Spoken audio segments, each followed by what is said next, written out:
this module is probably the one that I'm most excited about. To me, this is, once you master this skill set, it just literally changes everything in life. So those of you who are just starting out, you knowing the sales framework and these concepts and being able to put this in practice, you are just huge shortcut. And if you've been in this for a while, you're going to go through this process and you're going to be like, wow, this is definitely not how I was, doing calls with clients before. What was I even thinking? Because this is the number one thing that I see producers mess up on. And it's the number one most important thing. This framework that you're going to learn, the process of sales, is just life-changing. I mean, I can't put it any other way. And I'm not just hyping it up to hype it up. It's just so important. I'm thinking in my head right now as I'm talking, all the clients, my consulting clients who come to me and say, Dan, just this framework was worth the price of admission. This changed everything, because everyone is so worried about increasing their rates and getting paid what they're worth. And, this is how you do it. All of these pieces combined, obviously, but the sales piece is when you finally get to put it into action and walk a client through the process, and you get to watch these light bulbs go off in their head as you're connecting different pieces of your offer to the problems, to the obstacles that are in their way. And by the end of it, they're just like, what? Yeah, let's go. This is exactly what I need. Hell yeah. And you're like, cool, it's this much. And like, cool. They want it. If they can't afford it yet, they're going to figure out a way. That's how this framework works, okay? And that's how the sales process works. And this was adopted from generations of high-ticket consultants, leaders in many industries. And I've taken it and adopted it for music production. It just works magically. This is how I have people who have never worked with clients before land their first song at $1,000 a song, while everyone else spends the first 2-3 years charging, a couple $100. Maybe they move it up to $500 in, a decade. I have guys that come right out of the gate because they have a good brand, they have a good offer, and now they know how to sell it. So before we dive into all of the fun little things and walk you through the framework and have you check that out, I want to talk about some mindset, okay? There's another video coming up about biology, and you'll find out why that's important. Biology is actually a big piece of sales, our physical body, but our mindset, how we think about it, is a big important piece as well. I'd say even if I give someone this framework, the sales framework, but their mindset isn't there, it's not going to work. And mindset around money and around sales is probably one of the biggest things that I work on with my clients. This stuff can be how you think about money. It could be rooted in, how you grew up, all that kind of stuff.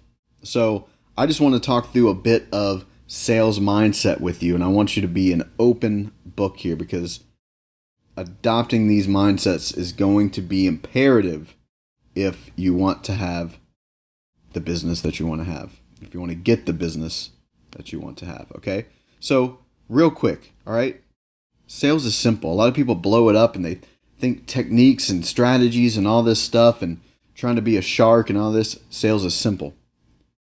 And if you've had a call with me to talk about my consulting and I walk you through the framework, you've been through this before.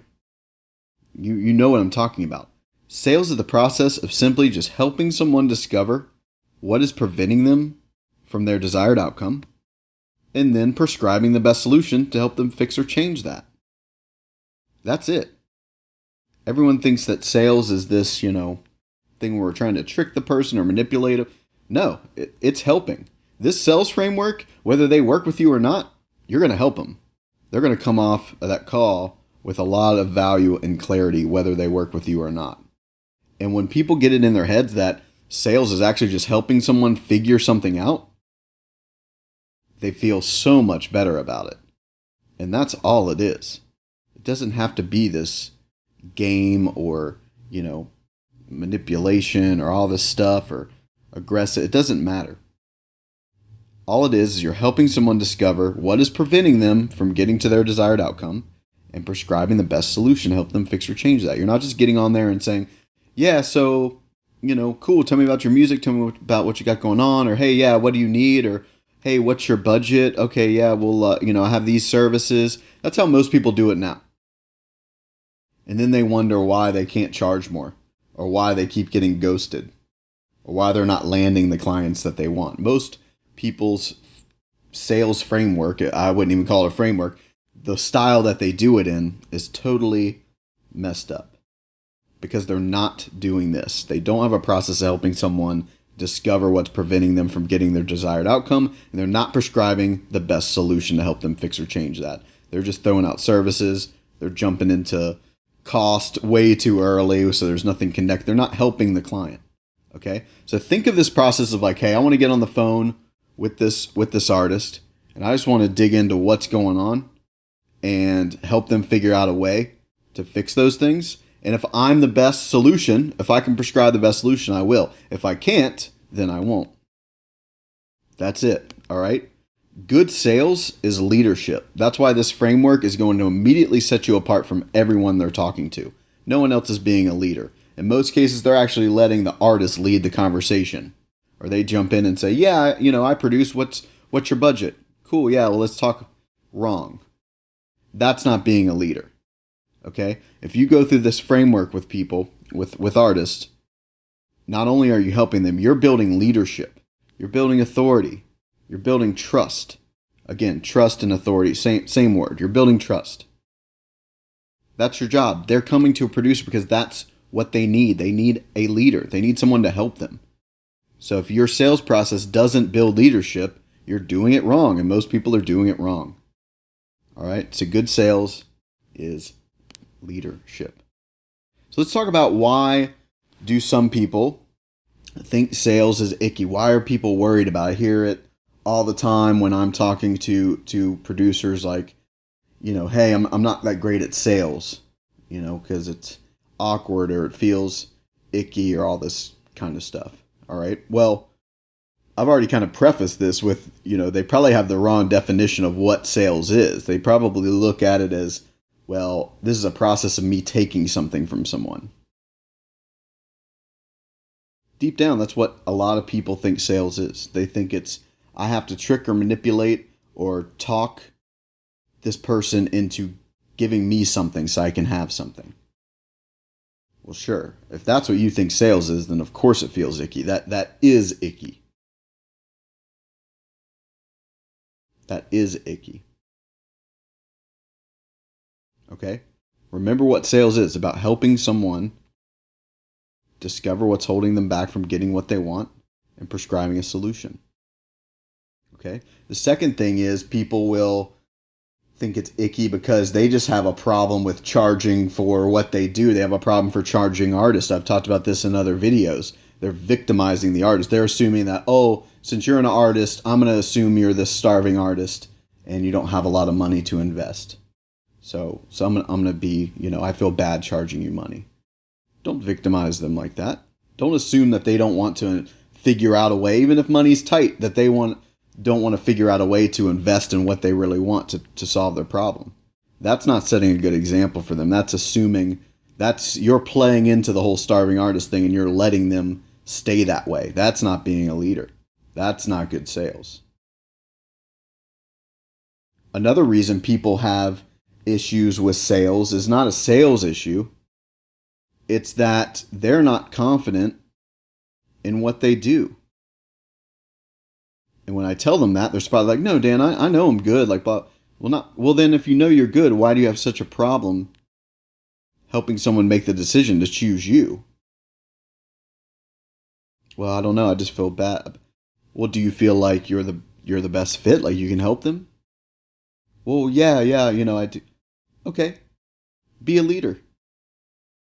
Be confident in what you do. And if you're new, it's not about confidence because maybe you haven't done this a lot yet. It's about having the courage to say, hey, I don't maybe have the confidence yet because I haven't done this bunch, but I have the courage. I'm gonna make it work for this person. All right? A lot of people have trouble with sales just because they're not confident in their own shit. So that's actually what they need to work on. Not, sales is a separate thing. All right. Speaking of that, this is what I tell those people. I'm like, listen, it's your responsibility to sell. It's not a thing you do because, oh, the business needs money or it's just part of the process. You just got to do it. No, it's literally your responsibility to sell. Here's why. Because if you have a client that you know you can help, or an artist rather, they're not a client yet, an artist that you know you can help. If you wimp out and you don't sell them, then you're actually doing them a disservice. One, you're doing them a disservice. You're potentially allowing them to not get the solution that they need. That's why I don't feel bad at all even when I have to pressure people into working with. Sometimes I know what they need more than they know that they need it, right? So I don't feel bad about it because I know once they get in and we start crushing it, they're going to be glad I helped them make that decision. Now, I realize that piece can sound arrogant. It's not, because literally they do so much better. You know what I mean? They're not mad at me for coming in and helping them make more money and land the clients that they want. That just comes with confidence, okay? It's a big difference between arrogance and confidence. I can confidently say that because I've done it a lot, all right? But it's your responsibility to sell them, because if you don't, then they may not get the solution they need. They may go with someone else. Even worse, right now, as we're talking, and I'm talking to, not to you brand new guys on this, but just those of you who've been around, been doing this. Right now, there are clients working with a producer that's ripping them off and screwing them over because you were too scared to sell them. Think about that. That's why it's your responsibility to, if it's a fit, and if you know you can help them, and if your offer's what they need to solve their problem after you discover this through this framework, it's literally your responsibility to make them an offer. Now, they're going to decide whether or not they do it or not. We'll talk about all that other stuff, but it's your responsibility. Do not let them go to someone else because you wimped out. They go to someone else who is a shark, and then they end up not getting what they need. Either a bad experience or not getting the offer they need. You've wasted their time. Okay? So you see the trend here. When you can shift your mind from sales being about you and you getting something or taking something and more about helping the other person, the byproduct of that is you're going to get paid for work. It's really as simple as that. So, with that said, obviously what our goal is, the difference between, what was taught to me, is that the difference between, a customer who's just doing transactions and a client is that with a client, we want to become their lifetime advisor. It's our goal to work with them over an extended period of time to get something that they want, And at some point, these artists may move on to other people and grow, and that's totally cool. But for an extended period of time, we want to be there through their processes. Things change. Life is dynamic. Careers are dynamic. All right? And because of that, we don't sell our clients anything more or anything less than what we know they need in order to accomplish what it is they're trying to accomplish. And that's from Jay Abraham, who is one of my mentors. And I really resonate with this concept. If you're just selling them something more that's unnecessary, you're just taking the advantage of the fact that, maybe they have some extra cash or they have this or whatever. That's, to most people, obvious that that's not like a cool thing to do. That's not something you do to someone you care about, right? The other one is where people get a little tripped up. It's actually a bad thing to sell them less than what they need too. That's just as bad. Because if you know what they need to really get something done right, and you sell them something less for whatever reason, because you're bending for them or what, or you're, again, like you feel sorry for them or they only have this much money, then you're still wasting their time. And we'll talk about this later. I'm cool with you saying like, hey, here's what you need to accomplish this goal. If budget's a concern, there's other options. Why don't we start with this piece? But I need you to know there's 3 pieces to this because I want to help you get from A to B. If you're not interested in getting from A to B, then we shouldn't do it. You're welcome to go hire someone that's just going to work because they're desperate. I want to help you actually get what you want. Okay? That's different. Helping the client make it work, that's different. But just straight up selling them something less because like, oh, well, I just want this. It's like, well, that's not what's going to get you to the goal. Yeah, but I don't care. That's not an ideal client. And the framework will help you, we'll walk through this process with you. But just keep this in mind. We don't sell clients anything more or anything less than what we know they need in order to accomplish what they're trying to accomplish. That's from Jay Abraham. Now, the next sort of thing I want to go into. My consulting clients, these producers, live by this mantra, and it's super important. Every time they're having a conversation with someone, every time they're about to go into a sales call, they're literally reminding this. They're reminding themselves, they're saying this out loud in their heads, or saying it out loud, not in their heads. That's how important this is. Okay? I also live by this mantra. It's very simple. It's also really important. Okay? Here it is.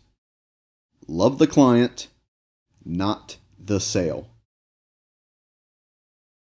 You want to start not landing sales? You want to start not getting paid what you want? Do this and do the opposite. Love the sale and not the client. Watch what happens. So what most people do, even though they're not realizing it. They're going into it like, oh, maybe because they're desperate, right? That's why I don't work with desperate people in the consulting program. Because I know it makes it way more difficult for them to do this because they need the sale. They put themselves in the position of where they need it. So they love the sale, not the client. If you love the client, the sale will happen. The moment you focus on the money piece, like, oh, I love this, whatever, $1,000, that's how I'm going to go into this call, probably not going to get it. It just, I don't know how to explain it outside of it, just shows up in your energy when you're on the calls. People just know. They can sense it. So I want you to remind yourself as you go in, love the client. Do what's best for them. And you'll get what's best for you. Do what's best for them, and you'll get what's best for you. Same thing. Love the client, not the sale. You'll do so much better. All right? And lastly, this is just a little thing I want you to do, a little exercise, is to write down all of the reasons that artists should work with you, or whoever your clients are. Mixers, whoever it is. Write down all the reasons that they should work with you. And even if you're new, there are reasons people should work with you because there's stuff that you can do that they can't for themselves. And if you've been around for a while, then maybe you have like some client like wins. Like maybe an artist you work with, you did a song with them and they got 5,000 plays on Spotify. Awesome. A lot of artists don't have that. Maybe they got 100,000. Maybe they got 1 million plays on Spotify. Depending on what level you're at. Maybe you had a client win a Grammy. Write down all of the reasons. Maybe it's as simple as, I won't rip them off. Because they could be going to someone else that will. I won't do that. That's a reason they should work with me. I'm going to help them figure something out. That's why they should work with me. When they come over, if it's a local client, when they come over, I'm going to, have a cheese plate out. I don't know. Whatever it is. Write down as many as you can. My mentor makes us write down 200. It's fun. About around 50, it starts getting real hard. And if sales calls aren't going well, I'd do this anyway. Don't wait for it to not go well. You need to read through these before you get on the call because it's going to prime your mind. It's going to build that confidence. And then that matched with the love the client, not the sale mentality, you're going to show up as a machine and you're going to crush it for the person on the other side of the phone. And if you crush it for them, don't worry, you'll get the sale. Not every time, but you'll start getting them more often than not. You'll start getting paid what you want to get paid because you showed up as a leader for them. Okay?